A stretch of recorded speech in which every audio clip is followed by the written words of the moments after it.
2차 대전 때 있었던 일이라고 합니다. 이 프랑스가 2주일 만에 독일군에게 점령을 당했습니다. 그리고 영국군은 이 35만이라 하는 대군이 이 독일군에 의해서 일순간에 섬멸당할 풍전등화의 위기 가운데 처해져 있는 상황이었다 합니다. 이 소식을 전해 들은 영국의 국왕은 모든 민족들에게 기도할 것을 선포하고 이 국왕을 비롯하여서 모든 관리들과 그리고 농부들 그리고 많은 산업 현장에 있는 자들, 심지어 정말 그 35만의 큰 대군 한 명은 그 위기 가운데서 함께 그 기도의 날에 합심하여 기도했다 하는 놀라운 그런 기록이 역사상에 있습니다. 여러분 어떻게 되었을까요? 우리가 이미 그 결과는 잘 알고 있는 대로 하나님의 놀라운 기도의 응답이 있었던 것을 우리는 압니다. 이 덴커크 반도에 이 35만이라는 놀라운 영국군이 이제 독일군에 의해서 섬멸당할 수밖에 없었던 상황이었는데, 이 도버 해협을 건너면서 영국으로 다시 이제 피신하는 상황이었습니다. 근데 독일 편에서는 어찌나 큰 폭우가 그 상황 속에 폭풍우가 쏟아지는지 한 대의 비행기도 또 출격할 수가 없는 상황이 갑자기 되고 말았다는 것입니다. 얼마나 폭풍우가 거셌는지 한 대의 탱크도 움직일 수가 없어서 고스란히 독일군은 그냥 눈앞에 그냥 퇴각하는 영국군을 그냥 바라만 보고 있어야 하는 그런 상황이 놓여 있었다 하는 것입니다. 그러나 그런 한편에 영국군 쪽에서는 이 도버 해협을 건너서 이 퇴각을 하게 되는데, 어찌나 그 바다가 잔잔하고 고요한지 수많은 군함이 이 35만 명의 군인들을 이 퇴각하기 위해서 이제 옮겨 나르는데, 조금 더 어려움이 없이 무사히 이 탈출을 시켜서 영국으로 다 귀대할 수 있었다 하는 역사적인 사실을 우리는 알 수가 있습니다. 이 사건이 있은 후에 영국에서는 국왕을 비롯한 모든 백성들이 하나님 앞에 감사하는 예배를 드리고 하나님을 찬양하는 놀라운 역사가 있었다 하는 것입니다. 한 나라와 민족이 어려움을 처해지자 그 위경 가운데 어떻게 했습니까? 국왕을 비롯하여 모든 백성들이 기도의 날을 선포하고 합심하여 하나님의 은혜를 구했던, 기도했던 상황을 우리는 알 수가 있습니다. 그리고 그러한 기도에 하나님께서는 응답하셔서 위경 가운데, 어려움 가운데 건져주었던 역사적인 실제 사건을 통한 교훈을 우리는 받게 됩니다. 오늘 본문은 예수님의 인생 가운데 최고의 위기 상황에 직면해 있는 말씀이 기록되어 있습니다. 사명을 감당하시려고 예수님이 이 땅에 오셨습니다. 그렇지만 누가 그 죽음 앞에서 초연할 수가 있겠습니까? 인간이신 예수님께서도 죽음 앞에 두려움에 휩싸인 절대절명의 위기를 맞이하고 계시는 것입니다. 이런 어려움 가운데 예수님께서 멈추지 않은 한 가지가 있으셨습니다. 그것이 뭡니까? 바로 기도였습니다. 요즘은 우리의 삶은 어떻습니까? 행복한 분이 있는가 하면 불편하고 짜증나고 슬프고 외로운 분들이 있습니다. 답답하신 분도 있을 거예요. 그러기에 우리는 늘 이런 상황 속에서 하나님 앞에 간구하는 기도가 필요한 것입니다. 여러분, 우리의 생업은 요즘 어떻습니까? 우리의 자녀들의 앞길은 또한 어떠합니까? 우리가 살고 있는 이 미국이라는 이 땅 안에 일어나는 수많은 사건 사고를 바라보면서 여러분 무엇을 생각하십니까? 끊임없이 언제 정말 모든 것이 잘 화합될 것 같나 생각하는 세월호 전국을 바라보는, 우리 조국을 바라보는 우리들의 마음은 좀 어떻습니까? 그리고 여러분 아시죠? 우리가 정말로 하나님 앞에 간구해야 될 것이 있습니다.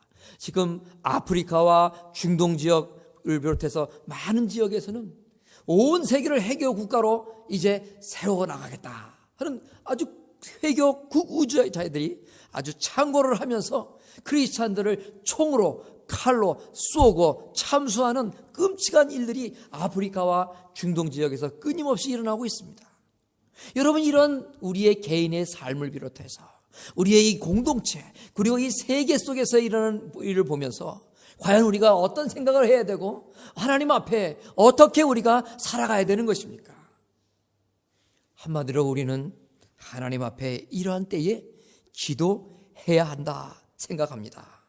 기도를 함으로써 오늘 말씀 43절의 말씀과 같이 사자가 하늘로부터 예수께 나타나 힘을 돕더라.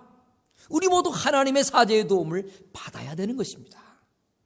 기도의 날을 선포해서 왕을 비롯한 모든 백성들이 한마음으로 기도했던 2차 대전 당시의 영국과 같이 우리도 마음을 합하여서 우리의 가정과 아니 나의 심령을 위하여서 우리의 조국을 위해서 이 세계를 위해서 우리 교회 공동체를 위해서 우리는 기도해야 되는 것입니다. 예수께서 잡히시기 전날 평소처럼 예수님은 기도를 하셨습니다. 그러나 오늘 이 마지막 순간 정말 절대의 위기 속에 있는 예수님의 기도는 평상시 하셨던 그런 기도와는 좀 다른 매우 특별한 기도였습니다. 감당할 수 없는 위기의 상황에 인간의 몸을 지녔던 예수님께서 오늘 말씀 44절을 보니까 땀이 땅에 떨어지는 것이 핏방울 같이 되도록 간절히 기도를 하신 것입니다. 예수님께서는 이러한 간절한 겟세마네의 기도를 통하여 갈보리에서의 구속의 역사를 감당하시는 놀라운 능력을 마침내 덧입게 되는 것입니다. 우리 또한 더 이상 삶을 살아가면서 정말 기도해야 되는데 왜 걱정하십니까? 하는 찬양과 같이 우리의 영적인 나태함의 옷을 집어 던져버리고 우리의 영적인 허리띠를 조이며 하나님 앞에 일어나 기도해야 될 때라 믿습니다. 그렇다면 여러분, 어떻게 우리가 기도해야 될까요? 오늘 본문에 겟세마네 동산에서 기도하였던 예수님의 그 기도의 모습을 통하여서 과연 우리는 어떠한 모습으로 기도를 해야 될까? 주님의 음성을 듣게 되는 것입니다. 오늘 첫 번째 예수님의 기도의 모습을 보니 예수님은 습관적인 기도 생활을 하셨다 하는 것입니다. 그러기에 오늘 우리들도 정말 습관적인 기도 생활을 해야 한다 하는 것입니다. 39절 말씀 보세요. 예수께서 나가사 습관을 쫓아. 이 귀한 이 말씀은 주님께서 평소에도 감람산에 자주 가시면서 기도하셨다라는 것을 우리에게 가르쳐 줍니다. 여러분, 습관이라는 것이 무엇일까요?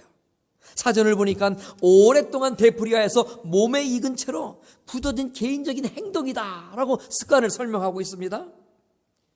요즘 들어서 예전보다 더 많은 사람들이 앓고 있는 현대병 하나가 있습니다. 뭐 여러 가지 많이 있겠지만 그 가운데 하나, 여러분, 그 현대병은 바로 일자목이라 하는 것입니다. 목이 일자로 된다는 거예요. 다른 말로는 거북이목 증후군이라 그렇게 이름을 붙입니다. 왜 우리들 현대병 가운데 일자목 현상이 드러날까요? 왜 오늘날 우리들 가운데에 거북이목 증후군이 더욱더 많이 이렇게 늘어나는 걸까요? 그것은 바로 우리들의 삶 가운데 예전에 없었던 습관 때문에 기인한다, 의사들이 말하는 거예요. 여러분 아시죠? 어떤 습관 때문에 그렇습니까? 시도 때도 없이 우리는 아침부터 밤늦게까지 이거 들여다보니라고 이 목이 늘 이렇게 쭉. 여러분 지금도 목이 뻣뻣하신 분이 있으시죠? 어깨도 아프고요. 이게 심하면 허리까지 아파진다고 합니다. 여러분, 스마트폰 장시간 보는 습관 때문에 사람들의 많은 목이 거북이목 증후군으로 아파한다는 것입니다. 자연스럽게 일상생활을 통하여 스마트폰 보는 것이 습관화되듯이 신앙생활하는 우리에게도 자연스럽게 형성되어야 될 습관이 한 가지 있습니다. 그것은 바로 습관이 되어서 늘 예배당에 나오는 것입니다. 늘 습관이 되어서 하나님 말씀 보는 것입니다. 늘 습관이 되어서 기도하는 것, 그것입니다. 하나님 말씀 데살로니가전서 5장에 보면 쉬지 말고 기도하라, 그런 말씀 있죠. 여러분, 이 말씀을 어떻게 해석할 수 있겠습니까? 그것은 곧 규칙적인 시간을 정해서 습관이 되어서 습관을 따라 기도하셨던 주님과 같이 늘 자연스럽게 습관처럼 기도할 수 있어야 된다 하는 뜻이기도 합니다. 규칙적인 기도의 습관은 우리의 영혼을 성장시킵니다. 그러므로 우리들의 나태해진 기도 생활을 다시 열심히 해서 이 기도가 우리의 영적인 습관이 되어야 한다는 것입니다. 그런데 여러분, 이렇게 영적인 습관 갖는 것 쉽지가 않단 말이죠. 혼자 얼마든지 할 수 있을 것 같아도 그 영적인 습관을 우리의 삶 속에 형성한다는 것이 그렇게 쉽지가 않습니다. 그래서 여러분 어떻게 해야 됩니까? 혼자 하는 것이 어려우니까 바로 기도의 자리로 나와야 합니다. 새벽에도 나오고 저녁 예배 시간에도 나와서 함께 기도하고 조용히 기도하기도 하고 통성으로 기도도 하기도 합니다. 이것이 바로 우리의 기도가 습관이 될 수 있는 그러한 방법 가운데 하나라는 것입니다. 오늘 본문의 예수님과 같이 인생의 위기 가운데 습관을 따라 기도하시는 영적인 습관을 기르는 일은 바로 쓰러져가는 우리의 영혼을 다시 살리는 일이고, 우리의 가정이 사는 일이고, 교회가 살고 이 나라 이 민족이 온 세계가 다시 살아나는 첩경이 되는 것입니다. 오늘 또 한 가지 예수님께서 하신 기도, 아니 제자들을 향하여서 이렇게 기도해야 한다 하고 말씀하시는 것 가운데에 시험에 들지 않게 기도하라 하는 말씀이 있습니다. 본문 46절을 보면 간절히 기도하시는 예수님과는 대조적으로 이 함께했던 제자들은 저쪽에서 꾸벅꾸벅 졸고 있었어요. 이런 제자들을 향해서 예수님께서는 시험에 들지 않기를 기도하라 이렇게 말씀을 하시는 거예요. 무슨 말씀입니까? 제자들에게 너희들이 다가오는 시련을 피할 수 없겠지만 그런 시련을 인하여 그리스도를 부인하거나 죄악된 자리에 빠지지는 않아야 되지 않겠냐. 그러기 위해선 너희들이 기도해야 된다, 이런 뜻인 것입니다. 여러분, 사람이 아무리 강한 것 같아도 저와 여러분 다 연약한 존재입니다. 그렇기 때문에 항상 넘어질 수가 있는 거예요. 실패할 수도 있는 겁니다.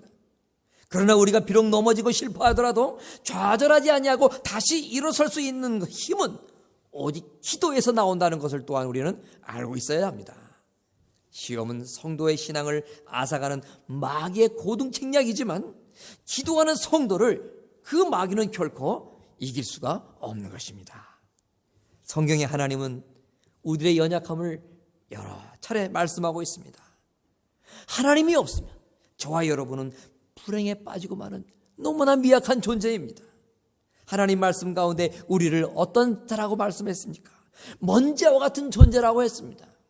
또한 잠깐 보이다 사라지는 안개와 같다고도 말씀하셨어요. 지렁이같이 나약한 자가 바로 저와 여러분이라고 하나님 성경에서 말씀하셨어요. 짐승처럼 미련한 자가 저와 여러분이라고 하나님 말씀하셨습니다. 마귀는 이러한 연약한 우리들을 끊임없이 공격해서 하나님과의 관계를 차단시키고 우리를 시험에 빠뜨리도록 늘 우리를 도전하고 있다는 거예요. 이런 마귀의 공격을, 마귀의 괴계를 무력화시켜야 되는데 그 무력화시킬 수 있는 방법을 성경에서는 무엇이라고 말하고 있습니까? 여러분 기억하시죠? 근신하라, 깨어라. 너희 대적 마귀가 우는 사자와 같이 두루다니며 삼킬차를 찾나니 너희는 믿음을 굳게 하여 저를 대적하라. 근신하라, 깨어라. 우리에게 그 해답을 제시하고 있는데 여러분, 근신하고 깨는 것이 무엇입니까? 이런 마귀의 시험에 빠지지 않기 위해서는 기도가 절대적으로 필요하다, 성경은 말하고 있는 것입니다. 우리는 이번 주 한 주간 직분자를 선거하기 위해서 기도로서 준비하고자 합니다. 여러분, 우리가 한 주간 새벽에 나와서 기도할 터인데 무엇을 위해 기도해야 될까요? 첫 번째, 하나님의 신실한 일꾼이 뽑히기를 우선 기도해야 됩니다. 두 번째는 무엇이 있을까요? 일꾼을 뽑는 우리 모두가 사사로이 인간적인 감정에 이끌려서 표를 행사해서는 안 되겠기에 주님의 지혜에 성령에 감동된 한 표 한 표를 행사해 주옵소서 기도해야 될 거예요. 세 번째 기도 제목이 있지요.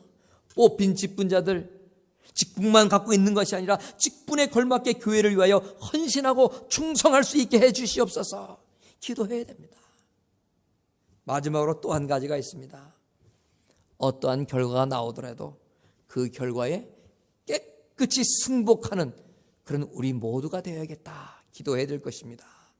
여러분, 직분 다 누구나 신앙생활을 하다 보면 갖기를 원하는 마음이 있을 수 있습니다. 그러나 그 직분을 허락하는 것은 함께하는 이 교회 공동체의 형제 자매들입니다. 분명한 것은 우리 형제 자매들의 한 표 한 표에 의해서 직분을 받기도 하고 받을 수 없기도 하는 것입니다. 또한 그 우리 모두의 성도들의 그 한 표 한 표를 주장하는 분은 누굽니까? 바로 살아계신 하나님이신 것입니다. 내가 바라는 직분에 선출되지 않았을 때에 나를 향한 마귀의 계계가 있음을 깨달아야 됩니다. 내가 원하는 직분에 정말로 선출되지 않았을 때에 마귀는 우리를 유혹합니다. 그래서 하나님을 원망하게 하고요. 그래서 사람들을 원망하게 합니다. 이 교회 공동체를 향하여 원망의 소리를 바라게 되는데, 그것이 바로 마귀의 계계라는 것을 깨달을 수 있어야 되는 것입니다. 직분받기 위해서는 아직도 내 자신이 부족하구나, 내가 더 헌신하고 더 충성해야겠구나, 그 결과를 보면서 깨달을 수 있는 우리 모두가 될 수 있기를 위하여 이번에 우리는 기도해야 되는 것입니다. 구약성경 다니엘서를 보면 바벨론의 포로로 끌려간 다니엘 얘기가 나옵니다. 이 포로임에도 불구하고 다니엘은요, 그 당시 왕이었던 다리오라 하는 왕에게 매우 사랑을 받았어요. 총애를 받았던 거죠.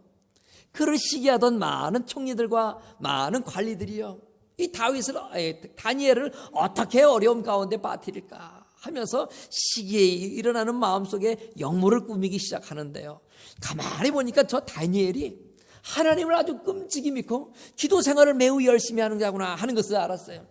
그래서 다리오 왕께 이 신하들이 가서 이제 허락을 받아가지고 임금님의 도장을 받아서 어인을 딱 찍어서 전국에 이제 조서를 내렸는데, 그것이 무엇은 내용이냐, 임금님, 이 다리오 왕 외에는 어느 누구에게도 절해서는 안 된다 하는 그런 방을 전 백성들에게 다 내린 거예요. 이런 조서, 이런 왕의 명령 앞에 이제 위기가 온 한 사람이 있었으니 늘 하나님만을 경외하고 하나님께 기도하기를 쉬지 아니하였던 다니엘이었던 거예요. 여러분, 그러나 다니엘은 이런 시험을 이겼어요. 시험을 이겼을 뿐만 아니라 말씀을 보면 그 다리오 왕에게까지 자신이 경외하고 믿고 있는 하나님을 잘 알게 하는 커다란 역사를, 열매를 맺게 되는 것을 성경을 통해서 우리는 알 수가 있습니다. 여러분, 어떻게 다니엘은 이 시험을 이겨내고 뿐만 아니라 임금님에게 내가 믿고 있는 하나님을 소개하고 알게 할 수 있는 결과를 정말 맺게 했을까요? 그 비결이 여러분 무엇일까요? 다니엘 6장 10절에 있습니다. 다니엘이 이 조서에 어인이 찍힌 것을 알고도 자기 집에 돌아가서는 그 방에 예루살렘을 향하여 열린 창에서 전에 행하던 대로 하루 3번씩 무릎을 꿇고 기도하며 하나님께 감사했다는 거예요. 습관을 따라 변함없는 상황 속에서도 하나님 앞에 기도하는 그 기도의 능력이 이러한 시험을 이기게 했을 뿐만 아니라 마침내 다니엘을, 그가 믿고 있는 하나님을 다리오 왕에까지 전하게 되는 놀라운 역사가 있었던 거예요.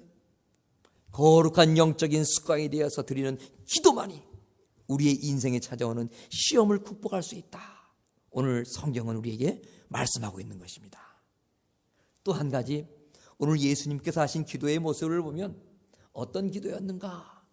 하나님의 뜻을 먼저 구하는 기도였다. 우리는 알 수 있습니다. 오늘 예수님의 기도를 보면 우리가 깨닫고 배워야 하는 기도의 자세가 있습니다. 42절 말씀 보세요. 그러나 내 원대로 마옵시고 아버지의 원대로 되기를 원하나이다. 하나님의 뜻을 먼저 구하는 기도자가 되어야 된다는 것입니다. 이러한 예수님의 기도는 우리의 기도가 과연 어떤 기도가 되어야 되는가 하는 것을 잘 보여주고 있습니다. 철저히 인간이셨던 인성을 지닌 인간 예수님, 그의 강구는 십자가의 잔을 옮겨주기를 간절히 기도했어요. 그러나 예수님께서는 그런 인간적인 고통과 어려움을 이기시고 마침내 아버지, 하나님의 뜻에 따라 해주세요 하면서 아버지의 뜻, 하나님의 뜻에 복종하는 기도를 하시게 됩니다. 우리들의 기도도 내 뜻을 구하는 것만이 아니라 나아가서 하나님의 뜻에 순종하는 기도가 되어야 됩니다. 나의 이기심과 나의 사역을 위한 기도에서 우리는 하나님을 위한, 하나님의 영광을 위한 기도로, 그런 기도자로 변화되어야 됩니다. 요즘 들어서 모든 일이 나의 뜻대로 잘 이루어지십니까? 우리가 아버지의 뜻이 이루어지기를 기도할 때 우리는 하는 일이 잘 된다고 해서 교만하지 않을 수가 있게 됩니다. 왜 그렇습니까? 모든 일이 잘 되는 것, 그것 내 힘으로 된 것입니까? 내 뜻대로 된 것입니까? 아닙니다. 우리는 내 뜻대로 마옵시고 아버지의 뜻이 되기를 원합니다. 기도했기 때문에 그 모든 내 삶 속에 이루어진 일, 잘 이루어지는 것도 바로 아버지의 원함이요, 아버지의 뜻 가운데 이루어진 결과이기에 우리는 섣불리 내 삶 속에 모든 일 잘 된다고 교만하지 않을 수 있게 됩니다. 반대로 생각해 볼까요? 모든 것이 제대로 되지 않을 경우가 있습니다. 이런 상황 속에서도 우리가 아버지의 뜻이 이루어지기를 기도했다면 우리는 내 마음대로 모든 일이 안 된다고 해서 낙심하지 않게 됩니다. 절망하지 않을 수도 있고요, 원망하지 않을 수 있습니다. 왜 그렇습니까? 내 뜻이 실패한 것이 아닙니다. 내 마음이 이루어지지 않은 것이 아닙니다. 무엇입니까? 하나님의 뜻이 이루어진 것입니다. 아버지의 뜻이 성사된 것입니다. 이스라엘뿐만 아니라 온 세계에 믿는 이라면 모든 사람에게 존경받는 신앙의 위대한 위인 가운데 다윗은 이스라엘 왕으로 온갖 부와 권력을 다 누려본 자였습니다. 그러나 여러분 아시죠? 그와는 반대로 어려서부터 보통 사람이 겪지 못할 온갖 고통을 다윗 또한 겪었다 하는 것을 우리는 성경을 통해서 봅니다. 죽음의 문턱에도 여러 번 다다랐던 다윗이었음을 우리는 말씀을 통해서 압니다. 여러분, 이런 다윗에게는 그와 같은 수많은 인생의 위기 속에서도 변치 않고 마음속에 떠나지 않았던 그 마음의 중심, 마음의 기준이 있었습니다. 그것이 무엇이었을까요? 시편 40편 8절은 어떠한 위험의 순간에도 그 다윗이 버리지 않고 지녔던 그 마음의 중심이 무엇인지를 이렇게 말씀하고 있습니다. 나의 하나님이여, 내가 주의 뜻 행하기를 즐기오니 주의 법이 나의 심중에 있나이다. 나의 하나님이여, 내가 주의 뜻 행하기를 즐기오니 주의 법이 내 마음속에 있습니다.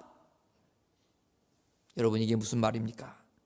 어떠한 순간에도 다윗의 마음속엔 하나님의 뜻이 있었다는 거예요. 하나님 말씀 행하기를 즐거워하는 그 마음이 다윗의 마음속에 있었다는 것입니다. 여러분, 왜 우리는 기도해야 됩니까? 바로 내 뜻이 아닌 아버지의 뜻이 이루어지기를 위하기 때문에 우리는 기도해야 됩니다. 여러분, 우리 모두는 그러면 어떻게 기도해야 할까요? 내 뜻이 아닌 하나님의 뜻을 행하기를 즐거워하며 기도해야 됩니다.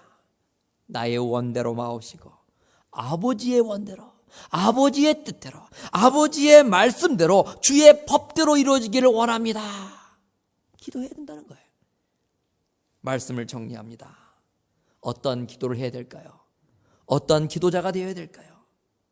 우리 모두의 삶 속에 기도가 일평생 영적인 습관이 되어야 합니다. 늘 우리를 무너뜨리는 마귀의 시험에 빠지지 않도록 항상 깨어 기도해야 합니다. 내 뜻보다는 하나님의 뜻을 먼저 구하는 기도, 그런 기도자 우리 모두는 되어야 되는 것입니다. 이것이 우리가 배워야 할 오늘 본문 속 예수님의 기도입니다.